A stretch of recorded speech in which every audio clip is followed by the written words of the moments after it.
إن الحمد لله حمدا كثيرا طيبا مباركا فيه، وصلى الله تعالى على خير خلقه محمد وعلى آله وصحبه أجمعين. أما بعد، أساتذة دار العلوم لندوة العلماء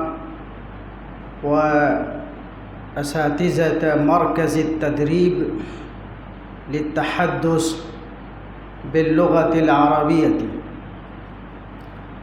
والإخوة المشاركين والدارسين في هذا المركز من طلاب دار العلوم لندوة العلماء، أهنئكم جميعا على هذا الاجتماع الذي عقد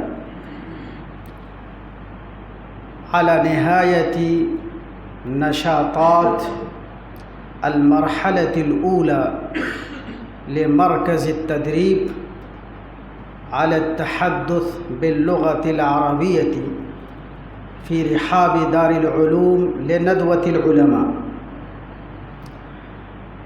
وعقدت بهذه المناسبة أيضا هذه المسابقة، ولا أقول إنها مسابقة خطابية أو كتابية معروفة في المدارس، ولكن لعل هذه المسابقة هي مسابقة إثبات الذات، لعل هذه المسابقة هي مسابقة مقاومة الخوف،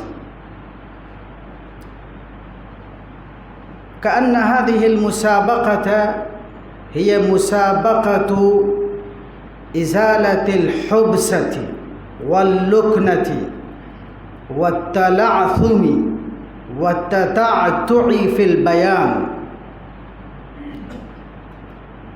وكأنها مسابقة انطلاق اللسان. أيها السادة الحضور، قبل شهرين أو 3 أشهر أضافت ندوة العلماء إلى سابق جهودها وسالف عناياتها واهتماماتها بتعليم اللغة العربية في رحاب هذه الدار قسما جديدا لتثقيف طلاب دار العلوم لندوة العلماء باللغة العربية، وخصيصا لتدريبهم على التحدث باللغة العربية.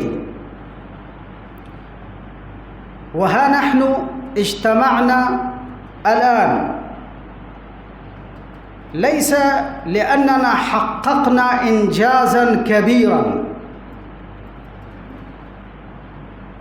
أو قمنا بما لا تقوم به المؤسسات التعليمية الأخرى والبرامج العربية المختلفة، لا،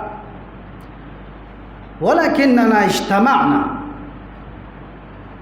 لنستعرض جهودنا ونسدد خطانا حتى نمضي قدما بخطى حثيثة سريعة ثابتة نحو غاياتنا. أيها السادة العلماء الأفاضل، عندما نرى جد ندوة العلماء وجهادها واجتهادها في تعليم اللغة العربية، يطفو على سطح خيالنا سؤال: يطفو على سطح خيالنا سؤال، ولعله ليس سؤالي أنا، ممكن هو سؤال الكثيرين، وهو: لماذا كل هذا الاهتمام بهذه اللغة؟ ولماذا كل هذا الإصرار على هذه اللغة العربية؟ فإن اللغات لا يهتم بها إلا لأغراض معينة خاصة، ولا يعتني بها إلا أصناف من الناس، ومنهم الأثريون، وهم الذين يشتغلون بدراسة الآثار بحثا وفحصا ونقدا وجمعا. فلو عكف هؤلاء على دراسة هذه اللغة لقلنا عكفوا عليها لأنها أقدم اللغات وأغربها ظهورا وانتشارا.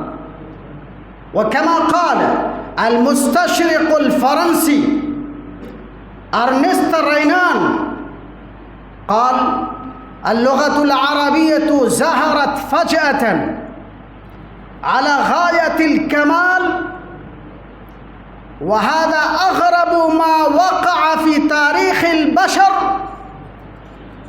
فاللغة العربية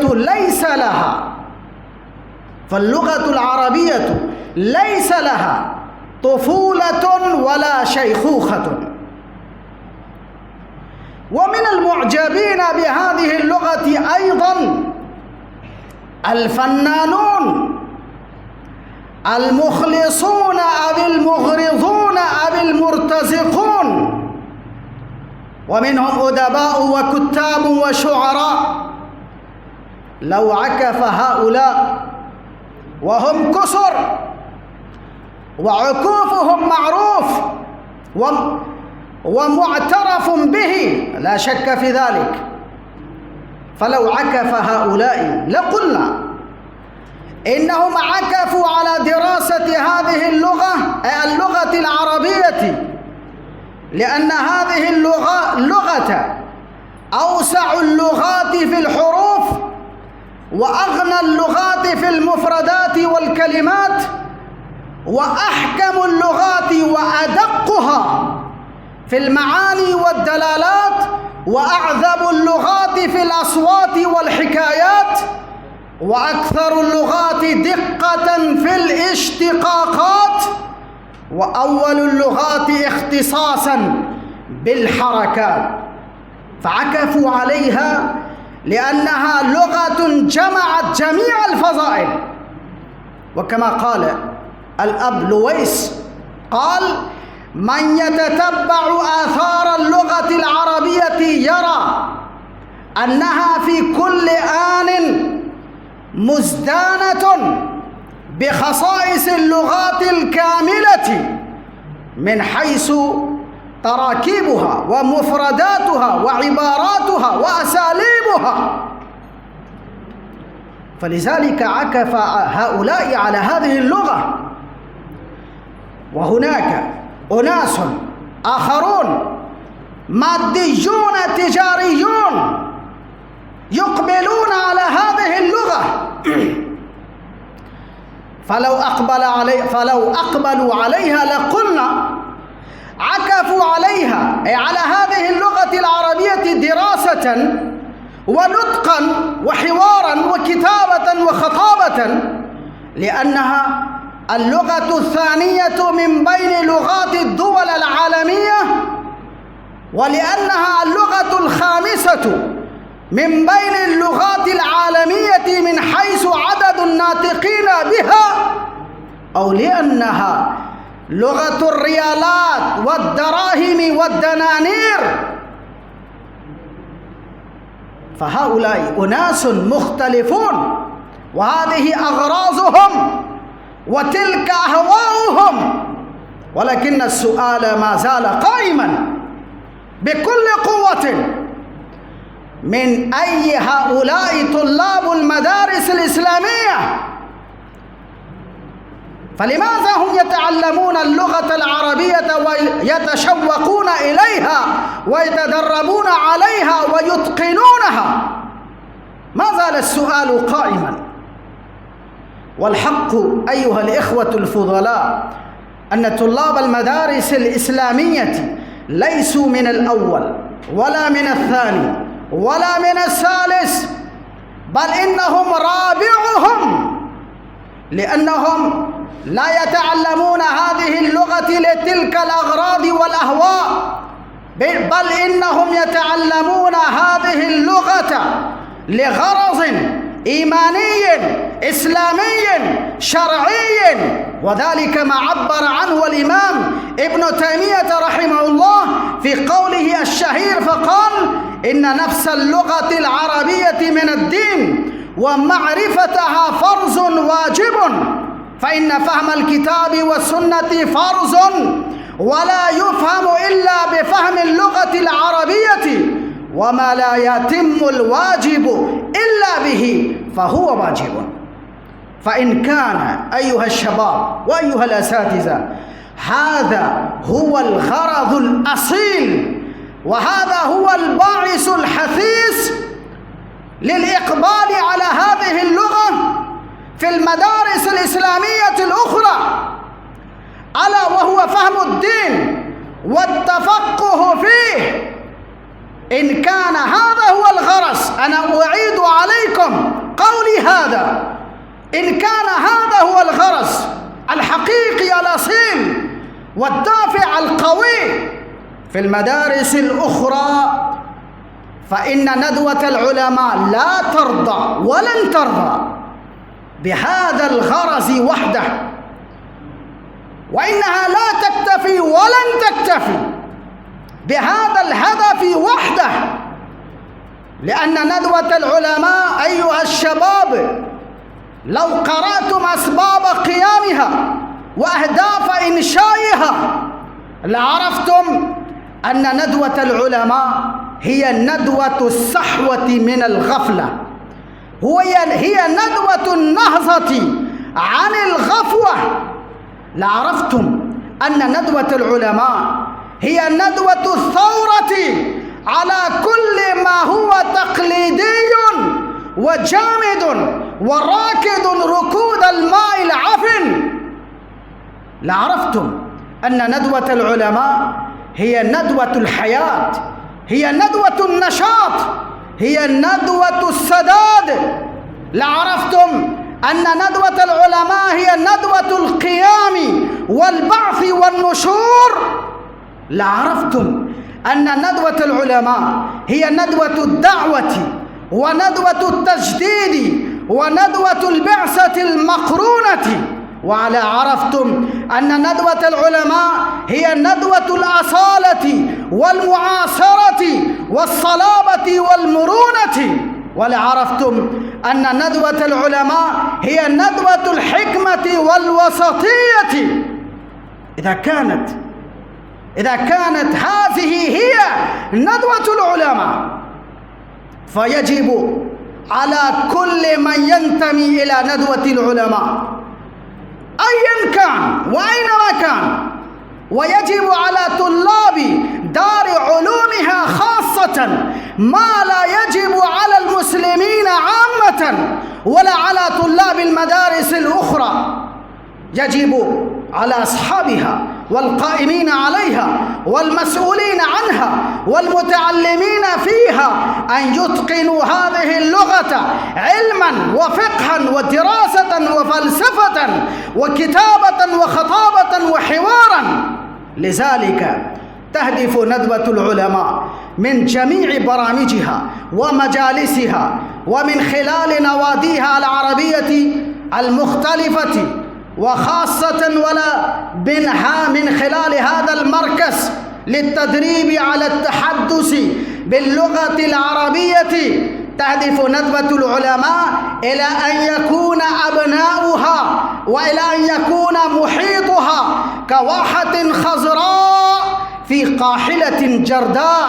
تهدف ندوة العلماء من خلال هذا المركز أن يكون محيطها أن تكون بيئتها بيئة عربية كحديقة تتغنى طيورها بالعربية، فشدواتها وترانيمها وأغاريدها وأغانيها وهديلها وسجعها وحتى طقطقتها ونقنقتها كلها عربية، لا لأننا أثريون ولا لأننا ماديون ولا لأننا فنانون، بل لأننا إيمانيون وإسلاميون وقياديون ومفاتيح الخير ومغاليق الشر ودعاة على أبواب الهدى وقواد على طريق العلا. هذا هو هدفنا، وهذا هو هدف ندوة العلماء من هذا المركز للتدريب على التحدث باللغة العربية، ليتخرج أبناء هذه الدار في هذه الدار وهم يتمكنون من هذه اللغة كتابة وخطابة، وخاصة في الحوار ليخاطبوا العرب في لغتهم وأسلوبهم، وليقرعوا النبل بالنبل ويفلحوا الحديد بالحديد، وليقول أبناء هذه الدار للعرب: أيها العرب، كنتم قادة العالم، كنتم شامة بين الناس، كنتم زينة السماء، وكنتم جمال الأرض، فإلى أين وصلتم الآن؟ ففيما أنتم اليوم؟ إلى أي باب أنتم تفرون؟ وفي أي واد أنتم تتيهون؟ وفي أي ظلمات أنتم تتسكعون؟ أيها العرب، لا تكونوا كالذين نسوا فأنساهم أنفسهم. أيها العرب، لا تكونوا كالتي نقضت غزلها من بعد قوة أنكاثا. أيها العرب، لا تكونوا كالذين قالوا لإخوانهم الذين قعدوا فقالوا لإخوانهم: لو أطاعونا ما قتلوا. أيها العرب، اعلموا إن دينكم عزكم، وإن قيادتكم رسالتكم، وإن شرفكم نبيكم، وإن فخركم كتابكم. هذا هو هدفنا، لنخاطبهم ولنذكرهم دعوتهم ورسالتهم. هذا هو هدفنا من هذا المركز. ندعو الله أن يوفقنا لنحقق آمالنا، وإذا تخرجنا في هذه الدار دعاة وخطباء مساقع، فنقول لهذه الدار التي تخرجنا فيها، نخاطبها بقولنا هذا: أنا ذلك الولد الذي دنياه كانت هاهنا، أنا من طيورك بلبل غنى بمجدك فاغتنى، أنا من مياهك قطرة فازت جداول من سنا، أنا من ترابك ذرة ماجت مواكب من منى. أشكر الأساتذة والقائمين على هذا المعهد، وأنا رأيت من المناسب أن أقدم إلى الإخوان بعض النقاط ليعرفوا هدف هذا المركز والغرض من إقامة هذا المركز للتدريب على التحدث باللغة العربية. والآن أنا سأبدأ سلسلة هذه المسابقة، وإن شاء الله سيشارك في هذه المسابقة عدد وجيه وكبير من الدارسين في هذا المركز، ونظرا إلى كثرة عددهم ونظرا إلى كثرة المشاركين فقد حدد لهم الوقت، وإن شاء الله سيمنح كل طالب للمشاركة في هذه المسابقة 4 دقائق لكل طالب 4 دقائق، فعليه أن يعرف وقته ويقدم ما لديه في الوقت المحدد. فأنا أدعو المساهم الأول من